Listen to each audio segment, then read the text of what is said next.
Labas žmogau, mane čia dabar labai daug klausinėja, daug atsiunčia visokiausios nuomonės apie tos pažadėtus tankus Ukrainai. Papasakočiau savo nuomonę. Pradėkime nuo to, kad aš nesu karo ekspertas, nesu karinės įrangos ekspertas, nesigaudau aš nei tigruose, nei ambramsuose visuose ir kituose ginkluotėse niuansuose. Bet pasaulis yra dualus. Pasaulis yra fizinis išraiška ir yra metafizinė arba kvantinės fizikos pasaulis. Tad aš daugiau esu kvantinės fizikos arba metafizinio pasaulio specialistas ir ten aš visai gerai nusigaudau, nusimanau ir daug ką žinau. Daugiau apie tai, aišku, yra projektas mano norai pildosi, bet šį kartą pažiūrėsim į tankus, Ukrainą ir Rusiją labiau iš metafizinės ir iš psichologinės prasmės. Kaip tai viskas atrodo, kaip pasakytų mano draugai iš Ukrainos, chlopskiai rozum, kas nesupranta rusų ukrainiečių kalbos, tai tokios mužikiškos tiesos arba mužikiško mąstymo. Taip, jau beveik metai vyksta Ukrainoje įvykiai. Įvykiai ne patys geriausi, žūsta žmonės. Ir žūsta kasdien, pastoviai. Jeigu pažiūrėti, kaip į tai reaguoja rusų tauta, pagrindė rusų tautai tai yra pilietinis karas. Jie tai supranta kaip brolis brolį, tėtis sūnų, sūnus tėtį, giminė žudo giminę. Rusam ukrainiečiai visą gyvenimą buvo slavai ir buvo tie patys žmonės kaip rusai. Tas pats kaip ir Baltarusiai. Rusija aplamai yra apie 200 tautybių ir visos tautybės sugyvena draugiškai ir, normaliai. Ir jiem tai yra kaip pilietinis toksai karas. Ir jeigu ne tokie ukrainiečių dalykai kaip to niskačia tot maskal, tokie dalykai kaip rodo ukrainiečiai ir gyrėsi vaikų mokyklose. Per visokias mūgės ukrainiečių vaikai pardavinėja patiekalus iš krov maskalia, katlėtai mazgi maskalia ir panašūs dalykai ukrainiečių pažadėjimas išžudyti visus maskolius, įskaitant ir vaikus. Jeigu to nebūtų, tai rusų tauta Putiną jau senai būtų nuskinus. Nes rusai tokių dalykų, tokio karo, tokio įvykių nebūtų daleidę, bet jie supranta, kad kito pasirinkimo nėra. Ir iki šiol, kaip ir šitas dalykas buvo skaudus rusų tautai ir jam tai buvo vidinės dilemos ir vidinės diskusijos ir vidinis skausmas. Bet dabar, jeigu vokiečiai duos anglai pofik, lenkai pofik, visi kiti pofik, jeigu vokiečiai oficialiai duos bent vieną savo leopardą, dabar gali suprasti, į kokį karą žmonių galvose paviršytas. Jis mygam iš pilietinio karo virs į karą su vokiečiais. O rusų tautoj antras pasaulinis arba atečeственная vaina pas juos yra vienas iš skaudžiausių įvykių jų istorijoje, nes jis yra vienas iš naujausių, kad ir praėjo beveik 100 metų, bet rusai atsimena. Kiekvienoj giminėj, kiekvienoj šeimoj, nepriklausomai kokios tautybės gyventis Rusijoje, senelis, ar tėvas, ar mama, ar močiutė, ar ta prasme, kitas giminaitis mirė kovodamas su hitlerinė Vokietija. Labai daug yra, kas važinėjat po Turkijas, po Egiptus, kur all inclusive. Turbūt nekartą teko matyti vokiečių ir rusų vienant viešbutį gyvenančių įdomių įvykių. Rusam vokiečiai iki šiol jie dar yra priešai ir labai daug ant mašinų būna uždėta lipdukų, zadėda ten kažkaip iki Berlyno arba na Berlin ar dar kažką tai. Ir kai tik pirmas tankas pasirodys vokiškas Ukrainoje, automatiškai šitas karas Rusijos galvose taps karu su Vokietija. Ukraina bus pamiršta. Pilietinis karas bus pamirštas. Bus pamiršta, kad slavas žudo slavą. Tai bus karas su Vokietija. Ir protingi žmonės Tai tie, kurie, ta prasme, su kažkuo tai kažką kariauja ir strateguoja, visą laiką galvoja, ką daryčiau aš priešingo pusėje. To dabar, ką aš daryčiau rusų propagandistų pusėje. Aš šitą idėją pumpuočiau kapitaliai. Karas su Vokietija. Vokietija okupavo Ukrainą ir mūsų rusų šventa pareiga atlaisvinti Ukrainą nuo vokiečių okupantų. Ir šitą mintis taip lengvai įeis į rusų mintį, kad jūs net neįsivaizduojat.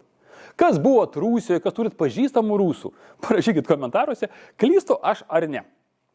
Ir vat, kai žiūri į mūsų vakarų Europos galvaromus sulaukėjusius politikus, tu supranti, kad jų mąstymo organas randasi žemiau bambos ir iš galinės pusės. Nes nėra išvis jokio strateginio mąstymo, nėra jokio tokios refleksijos į kažkokius tai įvykius arba į kažkokius tai veiksmus. Kiek tie vokiečiai gali duoti tankų?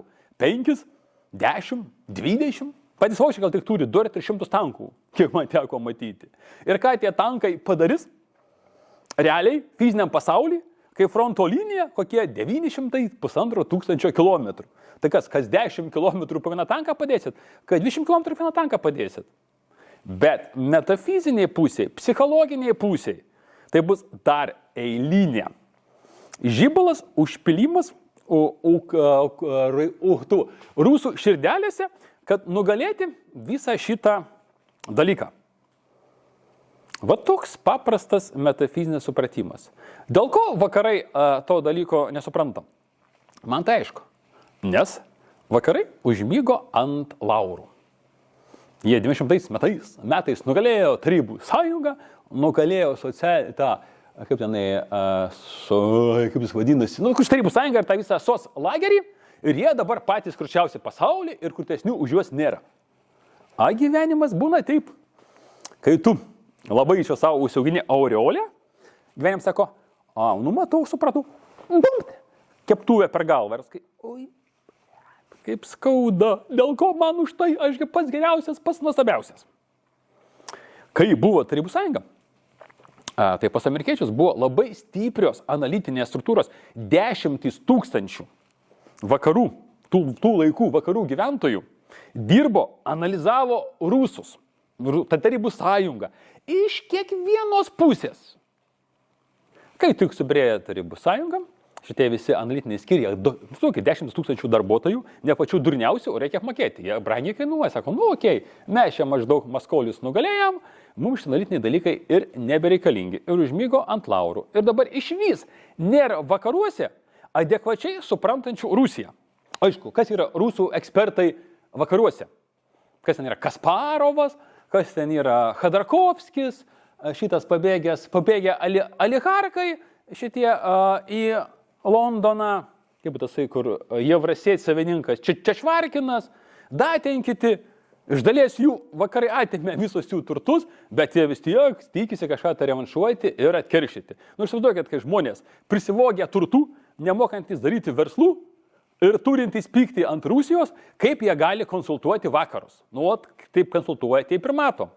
Su kažkokiu tai 10 ar 20 ar 30 tankų Rusijoje pa žmonės bus uždegta nauja liepsnelė, naujas toksai patriotiškumo dalykas ir jo labiau Putinui bus duota dar vienas geras kozeris paaiškinti savo tautai, ką jis su Rusijos armija daro Ukrainoje. Patinka jums tai ar nepatinka? Čia niekam nėra įdomu. Čia yra tokia paprasta realybė, kai žiūri iš metaforinės ir paprastos, elementarios, mužikiškos logikos ir psichologijos. Paprasta yra žmogaus psichologija ir žinojimas istorijos. Sako, kas nežino savo istorijos, tas neturi ateities. Vokiečiai pamiršo savo istoriją, ne tokia sena. Dar ir gyvi vokiečiai, kurie tą atsimena. Taip jie ir praranda savo ateitį. Ir dar kitas yra klausimas. Aš dar nebūčiau tikras, kad jeigu tikrai vokiški tankai ten atsiras Ukrainoje, kad Putinas sugebės sulaikyti rusų tautą ir rusų karius prie dabartinės Ukrainos Lenkijos sienos. Ar tik nesugalvos ruseliai eiti iki Berlyno, pakartoti beveik 100 metų įvykius.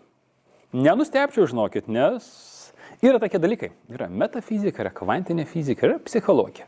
Toliau ką aš galiu pasakyti? Žiūrim, stebim, bet šitie dalykai man nelabai patinka. Dar būtų gerai, kad Lenkai įvestų savo kariuomenę ar armiją ir Ukrainą ir pasidarytų, manau, visai linksma. Iš paskos jaučiu, mūsiškai įvestų ir tada visai linksma būtų. Bijau, kad tada, sakyčiau, reikėtų jau kažką tai daryti ir šeimas kažkur tai evakuoti, nes kvepia paraku. Taip pat, mėly, stebim, žiūrim, galvojam savo galvą, pradedam gyventi savus gyvenimus, ruoštis, jau nežinau kam, jau gal net nebe kolapsui, o kaip Anglijos centrinio banko vadovas pasakė, apokalipsiai, tai yra dar baisiau negu kolapsas. O kas dar norit realiai pradėti gyventi savus gyvenimus, yra projektas Norai pildosi. Einat į tą projektą, darot pratimus ir keičiat savo gyvenimus į gerąją pusę ir žiūrėkit, kolapsas gali jūs aplenkti. Arba bent jau būti žymiai mažesnės negu visiems likusiems gyvenimams. Tik, kad, mėlėjai, kam patiko, prenumeruojam, ką tenai statom tokius varpelius, dedam, jūs ten geriau viską žinot. Jeigu skaitot, kad šitą informaciją buvo naudinga, pasidalinkit su savo aplinka. Nes kuo labiau mums sups adekvatesnė aplinka, tuo mes būsime saugesni ir mūsų gyvenimas bus gražesnis.